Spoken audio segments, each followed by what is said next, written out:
My name is Laura Bennett. I'm 38 years old, and I live in Nashville, Tennessee. I want to tell you about the Tuesday evening I came home from work to find my husband standing in the middle of our living room, surrounded by boxes, not packed boxes, empty ones, stacked neatly like he had planned this for a while and was just waiting for me to walk through the door. I set my keys on the counter the way I had done every evening for 9 years, and I looked at him and said, "What is all this?" He didn't look nervous. That was the first thing I noticed. He looked decided. He said, "Laura, I need you to start packing your things tonight. My brother Trevor and his wife are moving in tomorrow." I stood in my own kitchen and let those words go through me one at a time. Trevor, moving in. Tomorrow. I asked him if he was joking. He said he wasn't. He said Trevor had lost his job 3 months ago. He and his wife Dana couldn't make rent, and the right thing to do was to let family move into the house while they got back on their feet. I said, "Into our house?" He said yes, into our house, and that I could stay with my sister or my mom for a while until things settled. I stared at my husband of 9 years, the man whose last name I had taken, whose mortgage I had been paying half of since the day we bought this place together, and I felt something go very cold and very still inside me.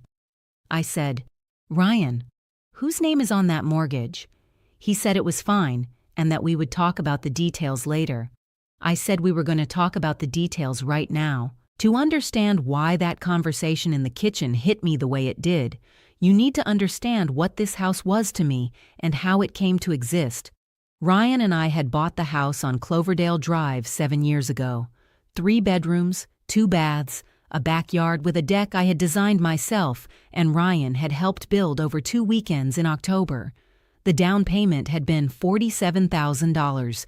I had contributed $31,000 of it from savings I had been building for 6 years before we ever met. Ryan had contributed the remaining $16,000. Both of our names were on the mortgage, but the financial truth of the house was that I had carried more of it from the beginning, and not by a little. I was a senior project manager at a healthcare software company. I had worked my way up over 11 years from an entry-level analyst position, and my salary reflected that. Ryan worked in sales at a car dealership. He was good at his job, but his income came in waves, strong months and slow months.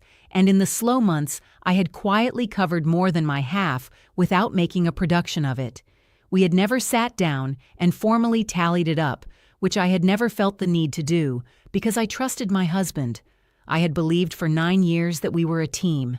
I had believed that decisions about our home were decisions we made together. What Ryan had done that evening was not a conversation. It was not a proposal or a request. He had decided, alone, to hand over the house we had built together to his unemployed brother, and he had told me to pack. Not asked me, told me. And in that moment, standing in the kitchen with the empty boxes stacked around him, I understood something about my marriage that I had been not quite seeing for a long time. I did not pack that night.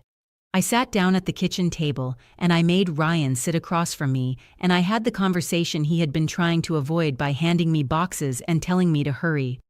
I asked him how long he had been planning this. He said a few weeks.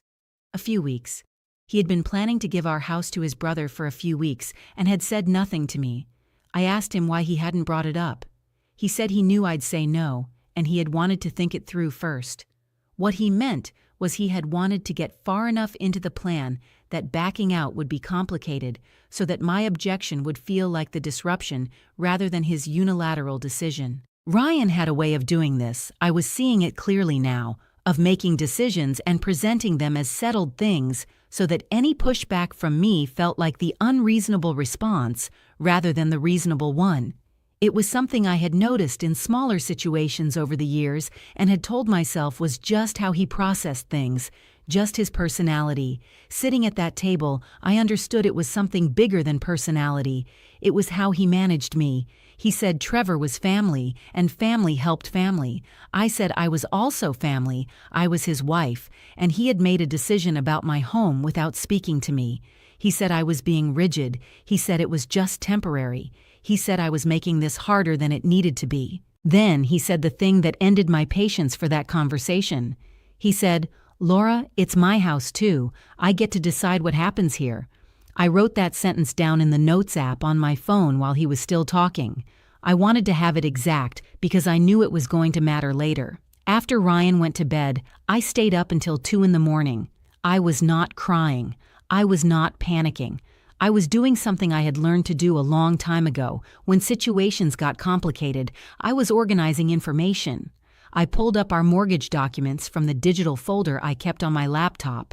I looked at the deed of trust, which listed both Ryan's name and mine. I looked at the purchase agreement from 7 years ago. I looked at my bank records from the down payment transfer. I looked at 31 months of mortgage payment history, where I could see clearly that in 14 of those months, I had covered the full payment from my account when Ryan's commission income had been short. Then I opened a new email, and I wrote to a family law attorney named Christine Park, whose name I had seen on a billboard near my office for 2 years without ever thinking I would need her. I explained the situation briefly and asked for an emergency consultation. I sent it at 1:47 in the morning. I did not expect a reply until business hours, but it helped me to send it. Then I made a list, not of things to pack, but of everything I needed to know and every person I needed to call in the morning. The list had 7 items on it. I went to sleep at 2:15. At 7 the next morning, Trevor's car pulled up to the curb in front of my house. Trevor Bennett is 34 years old, and he has the particular energy of someone who has always had someone else available to cushion his mistakes. He is not mean, but he is comfortable in a way that requires other people's discomfort to maintain.